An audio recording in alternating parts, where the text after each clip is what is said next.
Hello, आज हम पढ़ेंगे एनीमिया।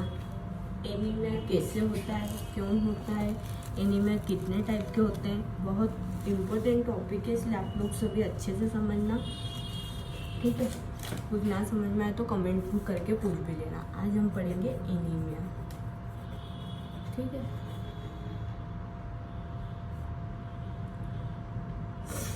एनीमिया जो होता है एक प्रकार का ब्लड डिसऑर्डर है। क्या है? ब्लड डिसऑर्डर, ठीक है। इसके कैरेक्टर क्या रहते हैं, एनीमिया में क्या क्या होता है, सीधी भाषा में यह एक प्रकार का ब्लड डिसऑर्डर है। बच्चों में भी होता है, बड़ों में भी होता है, ठीक है। इसमें होता है क्या है कि आरबीसी रेड ब्लड सेल जो होती हैं वो काउंट कम होने लग जाएगा, ठीक है। डिस्ट्रक्शन ज़्यादा टूटने लग जाएगी आरबीसी, ठीक है। प्रोडक्शन कम हो जाएगा आरबीसी का, ठीक है। उसके बावजूद पीसी भी कम हो जाएगा, पैक सेल वॉल्यूम जो रहेगा, ठीक है। हीमोग्लोबिन कंटेंट अगर कम हो गया तो भी एनीमिया हो सकता है, ठीक है। अगर आरबीसी का डिस्ट्रक्शन हद से ज़्यादा हो रहा है, बहुत ज़्यादा आरबीसी एबनॉर्मल तरीके से टूट रही है तो एनीमिया हो जाएगा। प्रोडक्शन आरबीसी का जो है वो डिक्रीज हो जाएगा तो हो जाएगा। कुछ एक्सीडेंट में एक्सेसिव ब्लड लॉस हो गया है तो भी एनीमिया हो जाएगा, ठीक है। ये सब कंडीशन में कुल मिला के हीमोग्लोबिन का कम होना, आरबीसी का टूटना, आरबीसी का कम होना, एक्सीडेंट हुआ, ज़्यादा ब्लड लॉस हो गया, मतलब ब्लड की कमी, शुद्ध हिंदी भाषा में ब्लड की कमी एनीमिया कहलाता है, ठीक है। और एक प्रकार का ब्लड डिसऑर्डर है, इसमें डिफरेंट टाइप के होते हैं एनीमिया, तो वो आज हम देखेंगे टाइप्स। इसको हम बोलते हैं क्लासिफिकेशन ऑफ एनीमिया।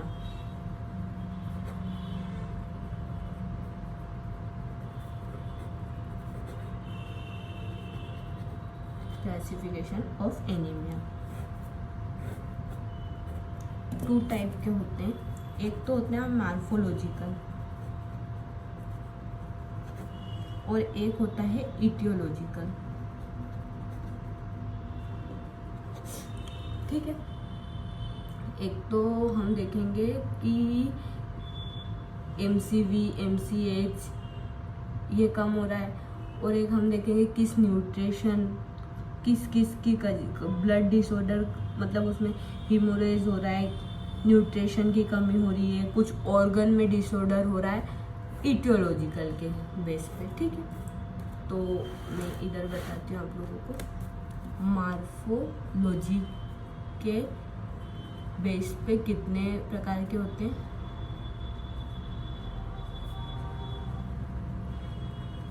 इसमें हम देखेंगे MCV MCH MCSC आरबीसी का शेप साइज ये डिक्रीज हो रहा है, इंक्रीज हो रहा है, आरबीसी का साइज कम हो रहा है, क्या हो रहा है, तो मॉर्फोलॉजी के टाइप से इस चीज़ में हम ये चीज़ देखते हैं। अब कितने टाइप के होते हैं ये हम देखेंगे, ठीक। फर्स्ट होता है नॉर्मोक्रोमिक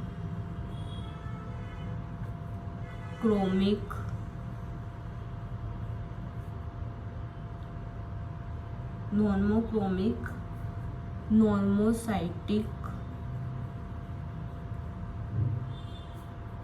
एनीमिया। इससे आपको क्या समझ आता है? नॉर्मो मतलब नॉर्मल, कलर मत क्रोमिक मतलब कलर, नॉर्मो मतलब नॉर्मल, साइटिक मतलब सेल का साइज। जिस एनीमिया में कलर भी नॉर्मल है, सेल का साइज भी नॉर्मल है, उस एनीमिया को हम मेडिकल में बोलते हैं नॉर्मोक्रोमिक नॉर्मोसाइटिक एनीमिया, ठीक है। समझ में आई। इसमें MCV, MCH, MCSC तीनों चीज नॉर्मल रहेगी। ठीक है, समझ में आया? ये अभी टाइप बता लूँ, इसके अंदर कौन से टाइप के एनीमिया आते हैं वह मैं आपको अच्छे से बाद में समझा दूँगी। ठीक है, जब डिटेलिंग करेंगे। ठीक है, सेकेंड होता है हमारा माइक्रोसाइटिक हाइपोक्रोमिक एनीमिया। ठीक है, सबसे खतरनाक। माइक्रो मतलब सेल का साइज कम होना, हाइपोक्रोमिक कलर भी कम होना, फेड होना कलर। ठीक है, आरबीसी का और एनीमिया का मतलब आपको पता है। सेल का साइज भी कम होना, कलर भी फेड होना, इसका मतलब होता है MCV, तीनों लिख लेंगे, MCH, MCSC तीनों चीज़ों का डाउन होना, इसको हम बोलते हैं मेडिकल में microcytic hypochromic anaemia.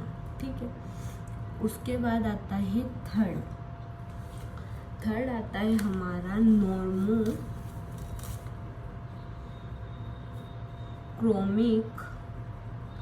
Microcytic anaemia.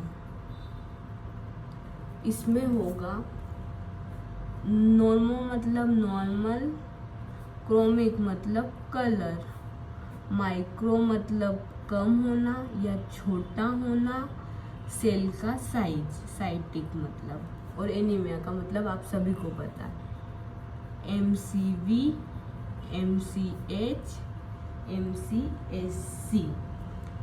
अब मैं आप सभी को बता दूं, MCV क्या डिनोट करता है?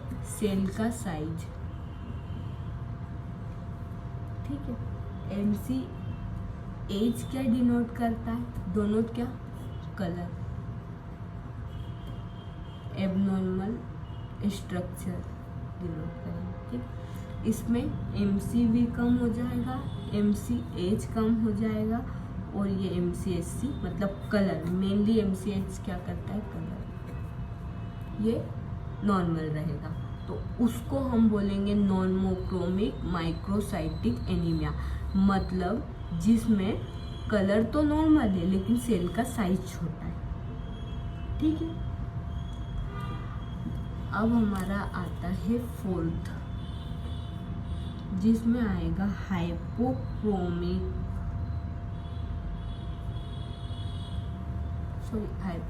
नहीं, नॉर्मोक्रोमिक है तो देख लिया हमने, नॉर्मोक्रोमिक मैक्रोसाइटिक एनीमिया।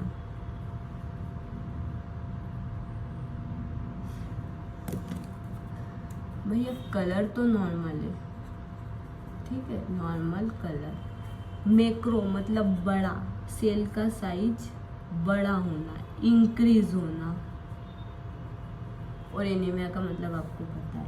अब MCV, MCH और MCSC ये दोनों यहाँ तक वॉल्यूम और एबनॉर्मल शेप साइज ही बताता है, ये भी MCH भी, तो ये भी इंक्रीज हो जाएगा, ये भी इंक्रीज हो जाएगा, और ये रहेगा नॉर्मल। जिस कंडीशन में कलर तो नॉर्मल है लेकिन सेल का साइज बढ़ रहा है, उसको हम मेडिकल में बोलते हैं नॉर्मोक्रोमिक मैक्रोसाइटिक एनीमिया। ठीक है, मार्फोलॉजिकल में 4 टाइप के एनीमिया होते हैं। ठीक है, normochromic normocytic anaemia, normochromic microcytic anaemia, normochromic macrocytic anaemia, और फिर आता है हाइपोक्रोमिक माइक्रोसाइटिक एनीमिया। ठीक है, याद करना बहुत आसान है, normochromic normocytic anaemia, normochromic microcytic anaemia, normochromic macrocytic anaemia, hypochromic microcytic anaemia. ठीक है, तीनों तो सेम सेम है, माइक्रो और मैक्रो लगाना, और इसमें ही थोड़ा सा डिफरेंस है जिसमें सब चीज़ कम होगी। ठीक है, अब इसमें कौन कौन से एनीमिया कौन सा कहलाता है, जैसे सिकल सेल कौन सा, मेगालोब्लास्टिक कौन सा, एप्लास्टिक एनीमिया किस कंडीशन में आता है, ये हम बताएंगे। ठीक है, ईटियोलॉजिकल में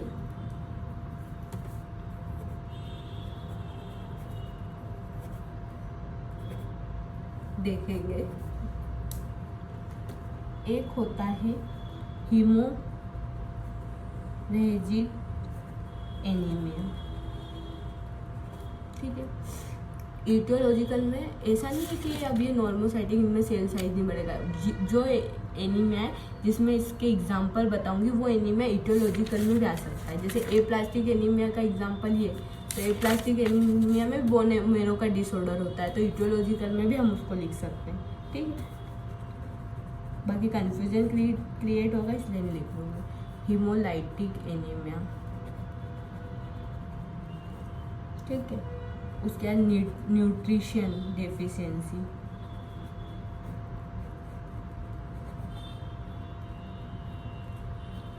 एनीमिया डिसऑर्डर, क्रोनिक डिसीज। ठीक है, और हम इसमें एप्लास्टिक एनीमिया भी, क्योंकि बोन डिसऑर्डर है, भले वो नॉर्मोसाइटिक नॉर्मोक्रोमिक एनीमिया, लेकिन इसमें भी ईटियोलॉजिकल तो फर्क पड़ रहा है ना, इसलिए। ठीक है, इसमें ये टाइप के होते हैं, हीमोरोजिक, हीमोलाइटिक, न्यूट्रिशन की डेफिशिएंसी से एनीमिया हुआ है। इसमें इतना समझना है कि इतने टाइप के हम बोल सकते हैं कि हीमोलाइटिक, हीमोरेजिक एनीमिया हुआ, लेकिन मेनली तो यही है। इनमें एग्जाम्पल बताएंगे। ठीक है, वो नेक्स्ट क्लास में बताएंगे, ज़्यादा बड़ी क्लास हो जाएगी इसलिए।